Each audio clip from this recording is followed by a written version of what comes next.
on the table, a soft smile on his face like he had nowhere else to be.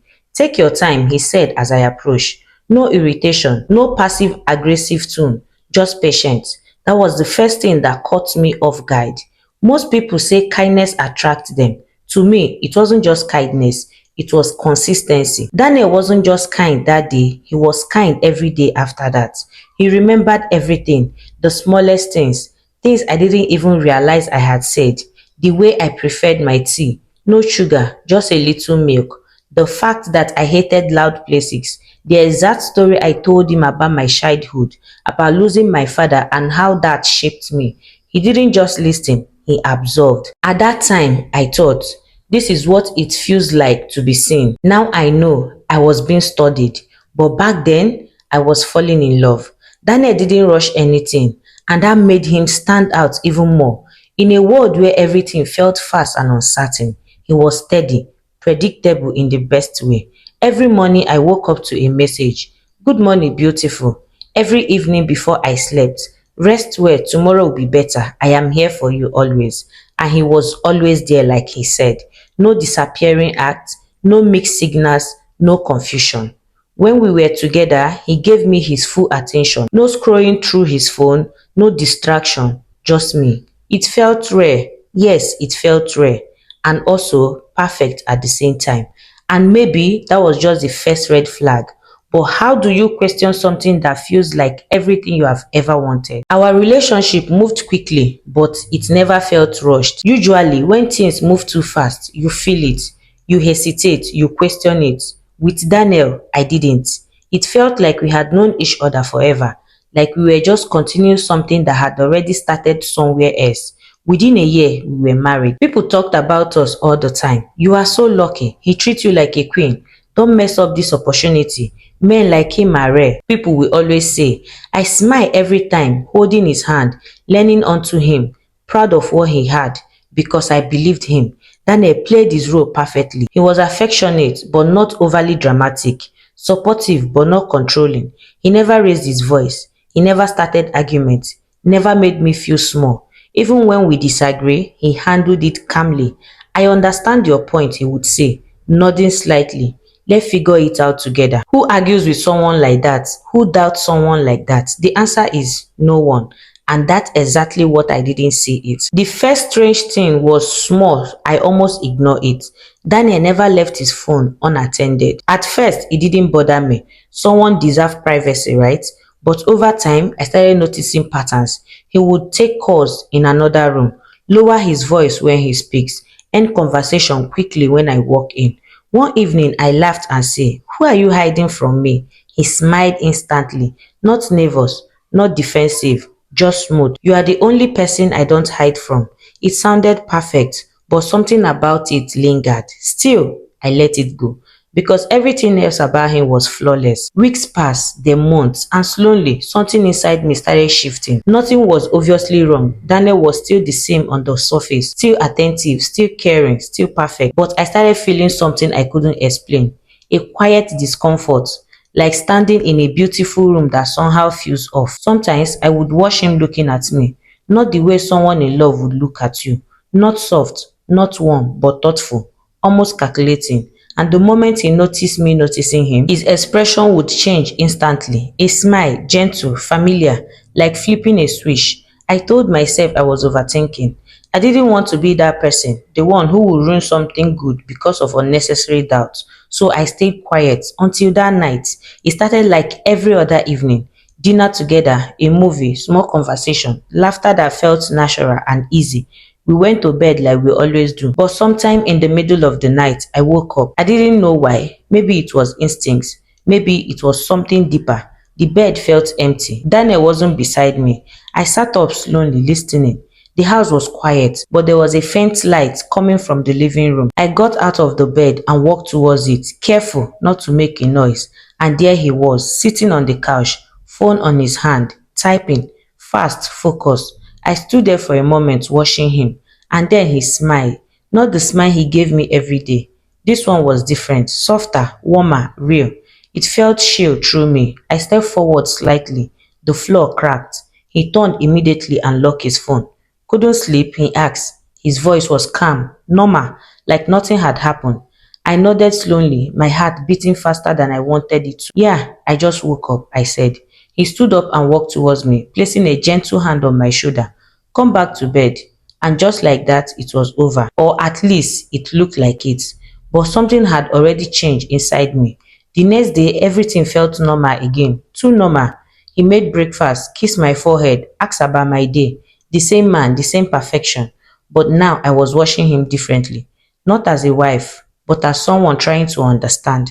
That night I was in the bedroom trying to plug in my charger. It slipped from my hand and fell, rolling under the bed. I signed and get down on my knees, reaching into the darkness. My finger brushes against something. Not the charger, something else, cold, smooth, rectangular. My heart started racing before I could pull it out. Slowly, I dragged it towards me, and then it came into light. I froze. It was a phone, not his regular phone, another phone. For a few seconds, I just stared at it, my mind trying to make sense of what I was seeing. Then I had never mentioned the second phone, never. My hands began to shake. I told myself there was a logical explanation. Maybe it was for work, but something deep inside me already knew that wasn't true. I sat at the edge of the bed holding it. It was switched off, or at least it looked like it. I pressed the power button, the screen light up, and what I saw next made my chest tighten. There was no lock screen picture, just a plain background. But the notification there were dozens, messages, missed calls, names I didn't recognize, and one name that appeared over and over again, Lena. My breath caught my throat. I stared at the screen, my mind refusing to process it. Another message popped up. Why are you not replying? My finger went cold. My heart pounded so loudly. I didn't realize I was crying until and at that moment, I knew whatever this was not small. And whatever truth I was about to unveil was going to destroy everything I thought of my life. I heard footsteps in the hallway. My heart stopped. Daniel, I quickly turned off the phone, my hands trembling uncontrollable. The door opened. He stepped in, his expression calm as always. But the moment his eyes landed on me, something changed. His gaze drops on my hand to the phone. And for the first time since I knew him, Daniel didn't look perfect. He looked exposed. Neither of us spoke. The silence between us was heavy, suffocating. And then he asked quickly, quietly, where did you get that from? His voice was angry. It wasn't loud, but it wasn't the same either. I swallowed my throat under the bed. Another silence longer this time. And then he did something I will never forget. He smiled, and something about it made my stomach turn. Not because it was cruel or loud or threatening, but because it was calm, too calm, like he had been expecting this moment all along. Where did you get that? He asked again, his voice low, controlled. Under the bed, I repeated, my fingers tightened around the phone. Daniel, what is all this? For a second, he didn't answer. He just looked at me, not through me, not past me, at me directly, studying my face the same way he used to do when we first met. But this time, I wasn't flattered. I was terrified. He walked closer, slowly, carefully, like he didn't want to startle me. Give it to me, he said softly. I shook my head immediately. That was the first time I have ever refused him. Something shifted in his eyes, not anger, not yet, just a crack in the calm. Let's not do this, he said. You are overthinking. That word hit me like a slap. There are messages on this phone, Daniel, I said, my voice shaking. A woman, Lena, she said. I said you are overthinking, he repeated, a little firmer this time. Silence fell between us again, but the silence was different. It wasn't peaceful. It was a standoff. I looked down at the phone, then looked back at him. Unlock it, I said. He didn't move. For a moment, I thought he would refuse. I thought he would keep pretending, keep controlling the situation like he always did. But then something unexpected happened. He exhaled slowly, ran a hand over his face, and for the first time since I have known him, he looked tired. Not physically, but emotionally, like he was done pretending. Okay, he said quietly. That one word sent a chill down my spine. Okay, I repeated confusedly. He nodded slightly, my hands terrified as I held the phone out of him. He looked at it, typed the passcode without hesitation, and handed it back to me. Go on, he said. Part of me didn't want to look because deep down I already knew whatever I was about to see would break me. But I opened it anyway. The messages flooded the screen, thousands of them. Photos, conversation, voice notes. My eyes scanned through quickly, trying to make sense of it all, And then I saw it, a message from Lena. I miss you. When are you coming home? These are the questions Lena had been asking him. My chest tightened so hard. It feels like I couldn't breathe. I kept scrolling. Pictures of them together, smiling, close intimate photos, dates that didn't make sense, dates that overlapped with our life, our trips, our anniversaries. My hand started shaking uncontrollably. How long? I whispered. Before I met you, he said. The word didn't register properly. Then I asked. I knew her before I met you, Daniel said.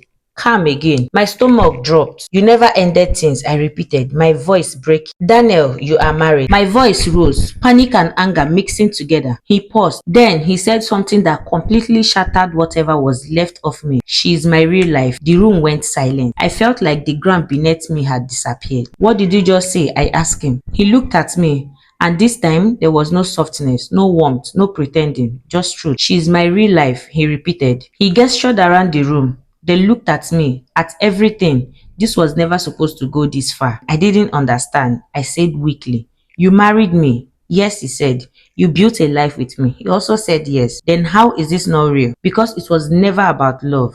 That was the moment something inside me broke completely. Then what was it all about? I asked, my voice barely above a whisper. He looked at me for a long seconds and then he said, control. The word hit harder than anything else. Control, I repeated, shaking my head in disbelief. You were easy to understand, he continued. Predictable. You wanted stability, consistency, attention. I gave you exactly that. Tears blur my vision. You studied me, I asked. Then he said, I knew what you needed. I know what to say. I know how to act. It wasn't hard. Every perfect moment, every thoughtful gesture, every word, it was all fake, I asked. He tilted his head slightly. Not fake, he said. Just intentional. I felt sick. And her? I asked, gripping the phone tightly. Does she knew about me? He hesitated. And that hesitation told me everything. No, he confirmed. A hallowed laugh escaped me, broken and empty. So I am the secret. Yes, he said. The room felt too small, too suffocating. I don't understand how you could do this, I said. How you could live like this, sleep next to me, look at me every day. He didn't answer immediately. When he did, his voice was almost emotionless because it worked. That was it. No guilt, no remorse, just logic. I stared at him, really seeing him for the first time. Not the man I thought I married, but the man he actually was. And I realized something terrifying. I had never knew him, not even for a second. Do you love her? I asked. Yes. The answer came instantly, no hesitation, no doubt. That silence was louder than anything he could have said. I nodded slowly, tears falling freely now. I see. We stood there for a long time, neither of us moving. Two strangers in a marriage that suddenly meant nothing. Finally, I spoke. You need to leave. He didn't argue, didn't try to convince me, didn't apologize. He just nodded and said, okay. That same calm response, like this was just another situation he had already calculated. He picked up few things, moved quietly, efficiently, and just like that, he was leaving. At the door, he paused. For a second, I thought maybe now, maybe he could say something real, something human, but he didn't. Take care of yourself, he said, and then he walked out. Just like that, no emotion, no regret, no looking back. The door closed softly behind him. And in that moment, the silence in the house was calm. I stood there, staring at the door, waiting for something. A knock, a call, a message, or anything at all from him. But nothing came. Hours passed, then days, then weeks, and slowly, painfully, the truth settled in. The man I loved never existed. The marriage I believed in was built on intentions, not emotions. And the life I thought was mine was just a role I was choosing to play. I eventually found out more than I ever wanted to know. Lena wasn't just someone he loved. He was someone he has been with for years.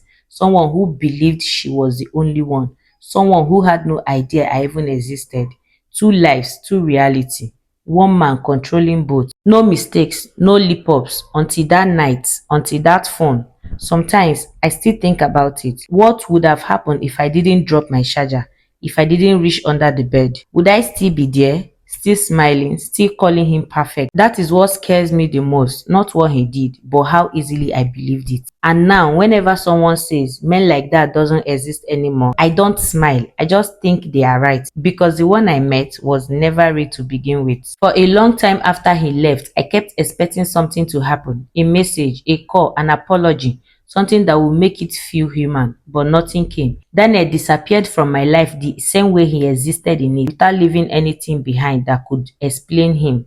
At first, I couldn't function properly. The house felt different. Every corner had a memory that no longer made sense. The kitchen where he used to stand behind me, wrapping his arms around my waist. The couch where we laughed at movies that now felt meaningless. The bed where I slept next to a stranger and called him my husband.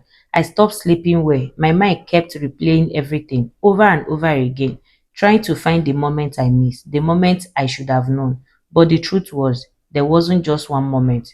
It was all of it. The perfection, the calmness, the way he never slept. That wasn't love, that was design. Weeks later, I found the strength to reach out to Lena. It took me days to even type the message. My hands shook the entire time. I didn't know what I was expecting: anger, denial, insult, but she replied. And when we finally spoke, everything became even more real. She didn't know about me, not even a letter. To her, Daniel was something I thought he was to me: kind, consistent, perfect. Her voice broke as she spoke, and I realized something painful. We weren't enemies, we were the same. Two women who loved the same man and never actually knew him.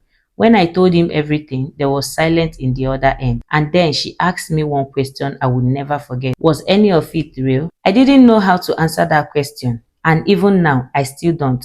After that, we spoke again. There was nothing left to say. No closure that could fix something that wasn't truth. And the truth doesn't always heal you immediately. Sometimes it just leaves you standing there, trying to rebuild yourself from pieces you didn't even know could break. Months passed. Slowly, I started to find myself again. Not the version of me that believed in perfect love, but a stronger one, a more aware one. Someone who understood that not everything that looks safe is safe. Not everyone who feels right is right. I moved out of the house eventually, leave behind the memories, the silence, the version of me that lived there, started over. It wasn't easy. There were days I questioned myself, days I wonder if I had been foolish, naive, or blind. But over time, I stopped blaming myself, because the truth is, I didn't fall in love with a lie. I fell in love with what I was shown, and what I was shown was crafted perfectly. That wasn't weakness, that was manipulation, and there is a difference. Sometimes, late at night, I still think about that moment: the charger slipping from my hand, rolling under the bed, my fingers reaching out in the dark, finding something I wasn't meant to find. Then I realize now, that moment didn't ruin my life, it saved it. Because as painful as the truth was, living a lie would have been worse. So no, I didn't wish I hadn't find the phone. I didn't wish I hadn't stay, okay? I didn't wish I had stayed in a perfect illusion, because now I see clearly, and clarity, no matter how painful, is freedom. Daniel once told me, "You are the only person I don't hide from." Now I understand what he really meant. He didn't hide from me because I was never meant to see. And that changed everything. So if there is one thing I have learned, it is this: not every perfect person is real. Not every love is honest. And sometimes the truth doesn't come looking for you. Sometimes it finds you, hidden in the dark, where it was never supposed to be discovered. And when you do, you don't just lose someone, you found yourself. Thank you for watching to this end. See you guys on the next one.